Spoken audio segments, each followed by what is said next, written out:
Word's Career Rodeo 2006 highlights hands-on experience with women in non-traditional occupations for Missoula County's high school-age girls.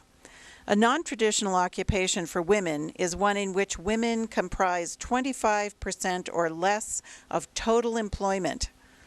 This year, girls experienced spraying a high-pressure fire hose, worked on painting skills with an independent painting contractor, and climbed into a helicopter with a paramedic. It is inspiring for young women to interact with women in non-traditional occupations, making it easier for girls to see themselves in career paths traditionally held by men. Only about 7% of all working women are employed in non-traditional jobs. Women in Montana make just 67 cents for every $1 made by a man, even when adjusted for similar work.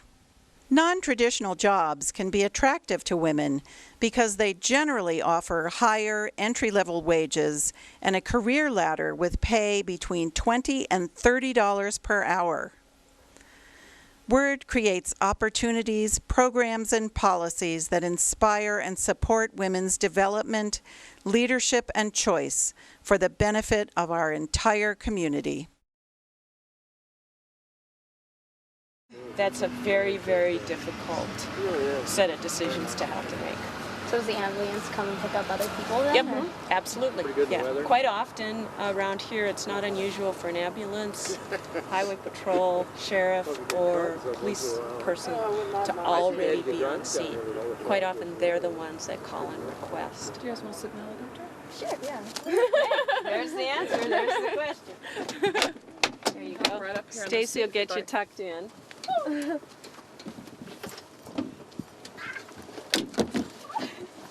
Someone lost their son. Oh. So you're sitting in the nurse's spot, where the nurse typically will sit. It's not always for sure. And then this is the spot where I sit. Cool. Our helmets are right above you. The patient gets to wear one of those if they're conscious enough to do so for their hearing protection. Right. We have a ventilator that helps people breathe, and we even actually have something called an auto pulse that will do CPR for us in the helicopter. Oh, cool. That's really neat. Yeah, because typically you cannot fly a patient that's undergoing CPR. Yeah. And with that, we can fly them now.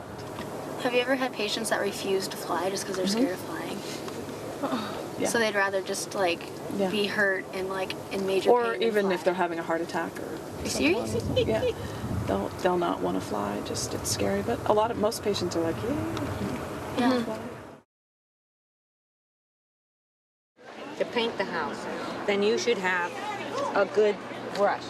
Like a Purdy is the kind I buy. And they live in these little, I call this its house.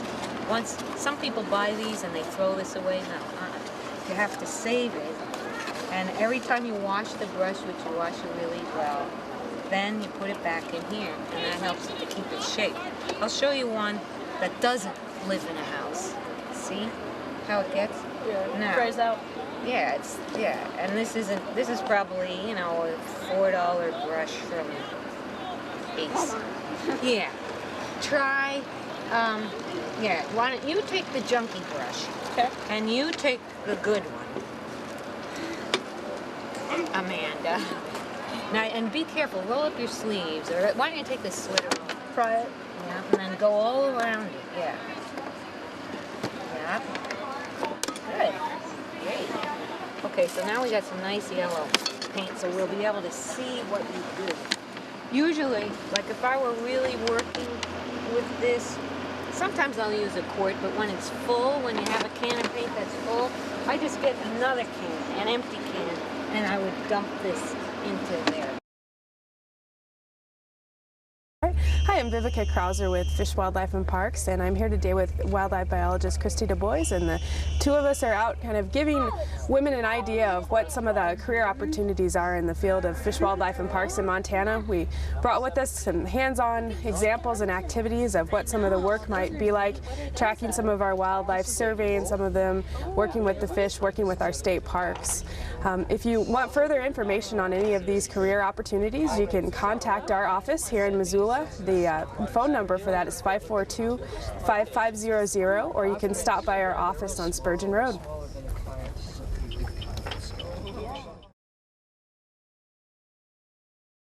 Hi, my name is Angie Lipsky, and I'm a partner and a principal architect with MacArthur, Means & Wells Architects here in Missoula, Montana. Today I've just been telling the young women passing through about architecture as a college degree and what that entails, what happens afterwards in terms of an internship before a person can take their licensing exams, and the years and the training that's involved in that time period, and then just walking them through a typical process for a project, starting with clients and what their needs are and how we distill that to an idea and how we then create drawings that the contractor builds. And I've just been showing them some pictures of built work, we have these models here that talk about how we communicate ideas to clients, and then showing them small sets of drawings. And these drawings are for the Missoula aquatics facilities that are being built. So I've just been talking to them about that and trying to help them understand what a profession in architecture might be like. If people are interested in more information about our firm or architecture in general and seeing what kind of work we do and firms do, our website is mmwarchitects.com, and we're located in downtown Missoula on Alder Street. We're here today on this wonderfully sunshiny day with Word, and we're representing careers that are non-traditional, that hold non-traditional placement for women, such as truck driving. At Sage Technical Services, we provide training so that students can come through, get their CDL, and with the training we provide job placement assistance so they can go right from graduation to a job driving, whether it's local or over the road. And there's also jobs behind the scenes that are related to the industry that once you have your CDL and you've gone over the road for a little while, there's jobs within safety or dispatch or behind the scenes in management that provide a lot of opportunity. There's a lot of freight being moved right now, and there's a shortage of drivers, so it's a secure career to think about. Just a lot of opportunities within the industry. So in Missoula, you can contact Sage Technical Services by calling 543-0206. Talk to us there anytime about the industry and about possibly training for a career. Hi, I'm Monty Lavoie from the Montana Department of Transportation. We're here today at the career fair trying to guide some girls towards opportunities for a job with the department. We have snowplows, we have engineering, we have office opportunities, we have survey aids. If you're interested in this work, enjoy the outdoors and would like to come out and plow snow with us, you can get a hold of Bonnie Sedita in the Missoula office or check out our website. Is there any special skills or anything you need to get hired? Or? What we start out with is a basic math test. Okay. And that's multiplication, subtraction, division. You can't use a calculator. And fill out an application. Cool. And that we hire right now is when we're hiring our summer help. And we don't work through the summer until you go back to school in the fall. And that's when what we're doing right now. On the maintenance side, they hire their people, early winter. And they start out as temporaries also, driving the plows. I'm Charlene Bockhart. I'm a firefighter paramedic for the City of Missoula Fire Department. We're out here today talking with girls of the age 16 to 24 about non-traditional employment, ours being the fire service, being a firefighter in the fire service. There's many ways to begin in the program or in the career, and one of those being a college degree that's offered from the University of Montana, as well as volunteering for local fire departments. We're answering a lot of questions as to how you can get start those avenues to get to the ultimate professional position. We're also letting them do some hands-on stuff, which is putting on some bunker gear and helmets and gloves and running a 1.5-inch nozzle and or an 1.5-inch hose onto a nozzle and doing some spray patterns on the end of the hose, so they get some hands-on to feel what it's like to actually feel the power of that water. And they're having a great time and enjoying it really well. We've had a lot of good turnout here, and we're glad that all the gals have come out. Just open it up, because we're going to start in a fog pattern, which is the big wide pattern, first one, and that's pretty easy to hold on to. But then you're going to reach your left hand out and you're going to turn this all the way to the right until it stops. That's when it'll get more difficult to hold on to, okay? Because you're going to go to a straight stream. And then when I tell you, you shut it down. And to shut it, you push this bail all the way forward again, okay? Okay. How's that feel? It's all right. Okay, now get your right leg behind you to brace yourself. Like, kind of get your right leg, and then bend your knees a little bit, kind of make a good foundation. Okay. See what I mean? Yeah. Right leg back. There you go. Now I'm going to test you a little bit, okay? Feel good? Yeah. Okay. All right, good. You look like you have a good stance. Are you ready? Yeah. Go ahead and open it up. Ooh, we're on straight stream. There we go. Feel that? Yeah. Okay, now go ahead and reach forward and turn it all the way to your right. There you go. Good job. Good. You got all the way to that by yourself. Go ahead and move it to the left. Cool. Move it back to the right. Awesome. Great job. All right. Are you right or left-handed? Right. Okay. So have you ever shot a gun before, Tennille? Yeah. Okay. You know the pistol grip on the gun? Yeah. Same thing on the nozzle. So when you get it out there, you know how you lock your elbow so that gun doesn't come back and pop you? Same thing. You want to get it out in front of you. Try to lock this elbow into position. Support the hose, the weight of the hose with your hip, kind of like you're holding a child or something right there. So lock your elbow. Flex your bicep, support the hose with your hip and your arm, and then control your nozzle with the left hand, okay? I'm gonna let you go ahead and get into position, and then I'll tell you how to run the nozzle.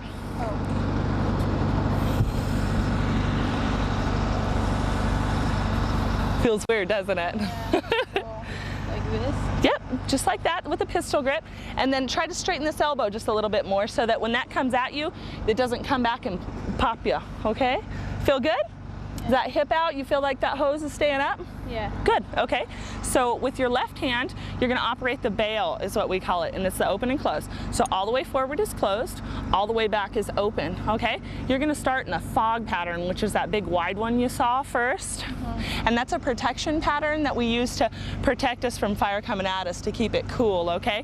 And then we're gonna go into a straight stream pattern, which is more of an attack pattern. And to do that, you're gonna reach out with your left hand, same one, and you're gonna move this all the way to the right until it stops, okay? Okay. And then you'll move it around a little bit, and then we'll close it down. And to close it down, the bail comes all the way forward, okay? And I'll tell you as we go, but just so you're familiar with it, okay? So this one, you're gonna lock that elbow, and you saw how the last gal, whenever that water came on, her elbow kind of started to bend, and it kind of started to get into her armpit.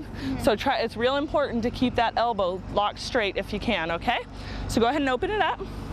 Woo! Okay, go ahead and move that all the way to the right. There you go. Cool. Okay, now no, don't close it yet. Move it all the way to the left. Lock that elbow out, push it out. There you go. And then I'll put it back to the right. Great. Back to the left. Kind of go down a little bit. See if you can push that nozzle stream down. There you go. Great. Go ahead and shut it down. How'd that feel? Good, great. You did a good job. If people are interested in applying for being a firefighter in the state of Montana, they can directly contact the City of Missoula Fire Department, which is 258-4709, and we can give them all the information that they need to enroll in taking the consortium test, which is a test that's put on by I believe 9, don't quote me on that, but 9 of the main cities in Montana that test together, and if you qualify through that written and physical exam, you have the ability to apply with any of those 9 cities, and of course Missoula being a great one. And so contact that phone number at the City of Missoula, and at any time feel free to get a hold of us and ask us any questions that might further help in that process. We're always willing to talk to people, and we love to promote all people as well as gals to come into the fire service as a profession. It's very rewarding. And I'm Janelle Clark, and basically I went the route through the University of Montana. I went through the fire science program. I'm a first-year student through that. I've earned my EMT basics so far, and there's lots of opportunity to get involved with an actual station. I'm actually a Missoula Rural Fire Department volunteer firefighter, and I practice under my EMT basic skills there, and just a lot of fun training. You know, I think it's individual as far as how far you want to go with it and things like that, but that was one of the avenues that I took, and I've had a lot of great experience with it too. And so I think if anybody's actually, if I could give any advice as far as anybody getting involved, or any women especially getting involved in any sort of firefighting career, I would look into the University of Montana, go through the fire science degree program, or contact your local fire department and figure out how you can get involved as far as being a volunteer there, because like I said, the options are limitless, really, and it's a really good deal. One of the most important things is when you're working at night, if you're looking for a suspect or something at a crime scene or whatever, that you can light a whole area up. The other thing that's really important is if you're out with somebody and it's dark, you really want officers to be able to respond, to know where you are. So they're going to, sometimes if they can't find you, for some reason they can't hear on the radio, they're going to find the car and know maybe you got in a foot pursuit and you're not too far away. So the car is kind of like a mobile office and has a lot of equipment in it. Your question about, is it hard to be a cop? That's a really, that's a tough question to answer, because it's a very complex question. Some days it is really hard. Some days we got to deal with people that are very mean, that are very difficult to deal with, that are angry, want to fight with us, want to kick us, spit us, whatever. Other days, it's really enjoyable. You get to do special events, like tomorrow I'll get to do the Riverbank Run, which is really fun. It's a big public relations kind of thing. We get to be involved with everything that goes on, downtown. Tonight, if you're out around downtown, you're going to see there's a lot of action. We have the Maggot Fest is in town, so you have a lot of officers working, officers on foot, walking through the bars. In the summertime, I get to ride the bicycle, which I love. I ride up and down the river trail. I do downtown events. I do out to lunch. So the job's really quite interesting, because you're always responding to human behavior. We're always kind of right in the middle of everything that's going on. And if you like action and you like to drive and you like to interact with people, it's a very, very interesting job. The one thing that's kind of funny, on TV, you never see officers doing reports, and that's one of the biggest part of our jobs, is everything we do really does require report writing. So half of the time, you see an officer out patrol, the other half of the shift, they very well might be sitting down in front of a computer documenting everything they did. For processing a crime scene, if we get called to, let's say, a burglary, where somebody's broken into somebody's house and maybe they've stolen something, we would dust for fingerprints. This is fingerprint powder. I don't want you guys to touch this because it's really messy. Oh, yeah, it gets all over everything. That in, social crim. Yeah, Barb came out and showed you how to do that. So you have your different colored powders, and then you have a fingerprint brush. It's like you touch something and you rub it on there. Yeah, and you put your brush out. It gets off everything. But anyway, really you put your powder there, and then if like you had a fingerprint here in the trunk, you would dust around, wipe some powder around, and then you'd take your fingerprint tape here, take off a small piece, and stick it over the fingerprint, which is what's called lifting. It's called lifting a fingerprint. And at that point, if you lifted off the print and you had a good fingerprint, you would put it onto one of these cards. This is called a fingerprint card. Yeah, and this is like a special type of a paper so that the fingerprint shows up. And of course, if you want to do some detecting, you have a little magnifying glass here. But you know, we don't do this a lot, but occasionally people do request, hey, will you take fingerprints maybe on a stolen vehicle or something like that. Barb has, you know, better ability because she does it all the time, but we do this occasionally.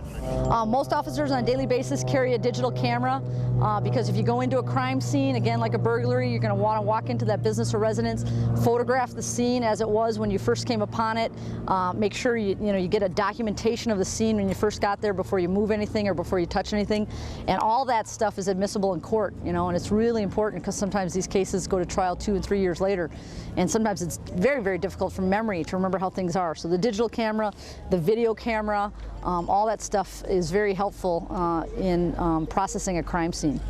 It's a Kevlar ballistic vest, and you can feel it, you can bend it. I'm not wearing it right now because it's so hot out here, but this is measured for my physical size, my torso. So a gentleman who's maybe 4 or 5 inches taller than me, this really wouldn't fit him, you know what I mean? This is measured for me when I started. It was part of the uniform equipment that was issued to me, and you can take a look at it. It's really pretty lighter than what they used to be, and pretty much we wear that every shift. Every time you put the uniform on, you put the vest on.